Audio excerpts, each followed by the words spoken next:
Victor Gao joins us now. He's a chair professor at Soochow University. Victor, always great to see you. Thank you very much for having me. Victor, explain, if you can, the significance of remembering the Nanjing Massacre. Why is remembering this tragic event so important? Well, first of all, please allow me to mourn for the victims of the Nanjing Massacre 84 years ago. Secondly, the Nanjing Massacre was truly a heinous crime against the Chinese people and a crime against humanity as a whole, because during the Nanjing Massacre, the Japanese fascist troops really committed all kinds of atrocities, raping, killing, and victims included not only soldiers, Chinese prisoners of war, but masses of Chinese civilians. And at that time, Nanjing was the national capital for China. So you are talking about this kind of heinous crime that the Japanese soldiers committed. And this was really before the official outburst of the Second World War. And I think we need to remember this, and we need to rededicate all of us to peace rather than to war. And we all to remember the atrocities committed by the Japanese soldiers. Why? Because we all want to prevent another recurrence of such crimes against humanity, such war of aggression and occupation. And I think the Chinese people are now dedicated that we will never allow any foreign soldier to commit such crimes of against the Chinese people and against humanity any more time in the future. This is the significance of this Nanjing Massacre Memorial Day celebration in Nanjing and in China. We have this commemoration, there are ceremonies. What is being done, other things being done to raise awareness of this historic event among the younger generation of Chinese?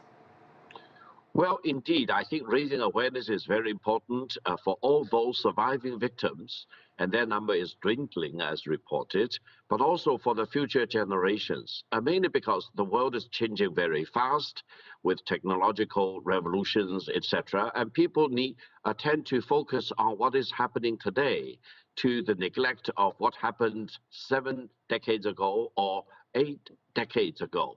And I think celebrating occasions like this, memorials like this, are very important to bring everyone back home to what history holds for all of us, for the Japanese people, for the Chinese people, and for mankind as a whole, because we do not want to forget history. We do not want to forget what happened to the Chinese people and all the victims. And we also want to appeal to the Japanese people that you really need to cut a very, very clear off from the imperialistic fascist legacy and to disavow for anything related to war and stand firm for peace. This is very important because the world today and the major challenge for the younger generation, again, is a choice between war and peace. We all need to stand firm for peace. We all need to oppose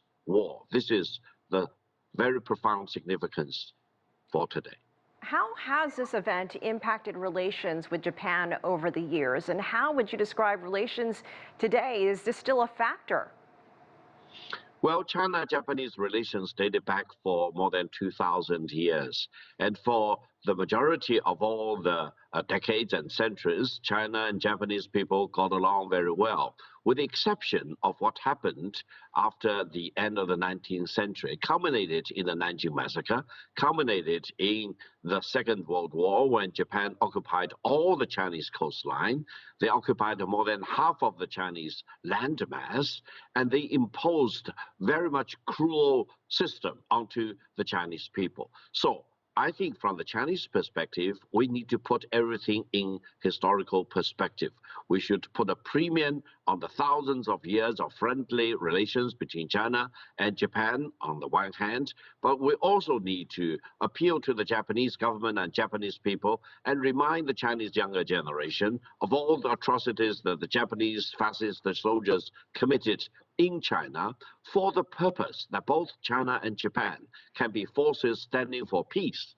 And we all need to oppose war. And this is very, very important at a time when the fascist Japanese imperialism seemed to be on the rebounds in Japan, as, for example, Nazism in some parts of Europe, even in some parts of the United States, for example. So I think it is not only up to the Chinese people, but to people everywhere who really love peace and dedicated to peace, to stand firm against any resurgence of Nazism, imperialism, and Japanese fascism, for the purpose that we can do a better job of safeguarding peace going forward for our generation and for the future generations of mankind.